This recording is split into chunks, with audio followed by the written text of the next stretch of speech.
Welcome to Up Gunners. Now join me, Tony Doe, as I explore the highs, lows, and everything in between of being part of the Gunners family. Settle in and let's kick off this journey together. Up Gunners! SoFi Stadium witnessed an epic showdown as Arsenal took on Manchester United, and despite falling behind early, the Gunners showed their grit and turned things around for a 2-1 victory. The stars were out, and we're not just talking about our players. Justin Bieber was spotted cheering us on from the stands. The game had everything: drama, excitement, and a touch of Hollywood magic. Gabriel Jesus and Gabriel Martinelli were our heroes, with Jesus' goal-poaching skills and Martinelli's electrifying performance sealing the win. And speaking of SoFi Stadium, it's a colossal place. Over 3 million square feet with a video board that's bigger than anything you've ever seen. The size of it is truly American-sized. Jumbo, if you want. And if you haven't had the chance to visit, then maybe it's a worthwhile trip. As we bid farewell to LA, we're heading to Philadelphia for our final stop against Liverpool. It's a friendly, but you know we're aiming for nothing less than a win. Happy? I told Wifey the other day that Arsenal defeated Manchester United 2-1 during our US tour. She knows we're off season, so she asked, US tour, what is that?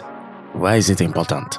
Well, the US is a massive market for football, or soccer as they call it over there. Touring the US helps Arsenal get their name out there, engage with a growing fan base, attract new supporters, and strengthen bonds with the ones we already have. In addition to the fact that the owners are Americans. Then there are the commercial opportunities. A US tour is more than just matches. It's a chance to secure big sponsorships and commercial deals. By showcasing our brand to potential partners, we open up new revenue streams that can support the club in the long run. Now let's get into the football side of things. The preseason tour is crucial for player conditioning. It's a time for the squad to regain match fitness, work on tactics, and build out all-important team chemistry. These matches and training sessions are the foundation for a strong start to the season. Touring the US boosts our merchandise sales like crazy. From jerseys to other Arsenal gear, the fans over there love to get their hands on anything Gunners related. Special events and fan interactions drive sales even higher, adding to our club's revenue. We also can't forget about engaging our global fan base. You see, Arsenal isn't just a London club. We have supporters all over the world. Meeting fans in the US strengthens our international presence and fosters loyalty. It's all about creating memorable experiences for our supporters, no matter where they are. For the younger players and new signings, these tours are golden opportunities for youth development. Playing against different levels of competition gives them valuable experience and helps them integrate into the team. It's all about building the future of Arsenal. And let's talk about media coverage. The US tour attracts a ton of media attention, giving Arsenal extensive coverage and publicity. This helps in promoting the club and its activities on a global scale, keeping the Arsenal name on everyone's lips. The US preseason tour is a strategic move that benefits Arsenal FC in so many ways, both on and off the pitch.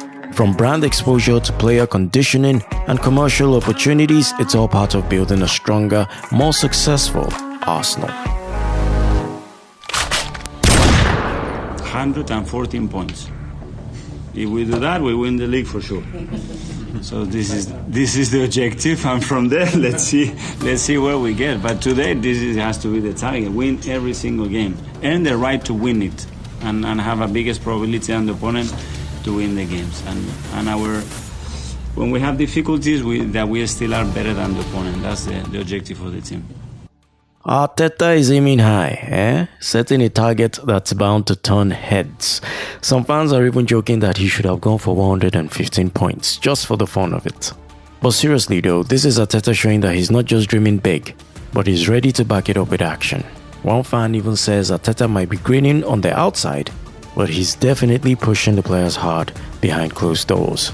So, Timmy, do you think Arteta's target is achievable?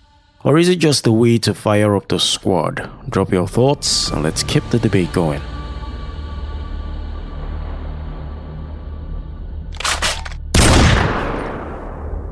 Let's check out some incredible news from the Olympics. Arsenal's Steph Catley was a total star for Australia in their thrilling 6-5 victory over Zambia. I'm talking about Arsenal women now. It was a wild game, starting with Zambia taking an early lead, but Catley was unstoppable, providing 2 goals and 2 assists. She helped Australia claw back from a 5-2 deficit with her brilliant play, including a crucial penalty and setting up Michelle Heyman for a last-minute winner. Catley's performance was nothing short of extraordinary, showing the heart and spirit that defines not just our Gunners, but great athletes everywhere. Australia now heads into their final group match against the United States, with hopes high for a quarter-final spot. Meanwhile, other Arsenal women are also shining on the Olympic stage. Mariona Caldente played a full match in Spain's 1-0 win over Nigeria, while Alexia Putellas scored the winning goal. Chloe Lacasse was an unused substitute in Canada's 2-1 victory over France.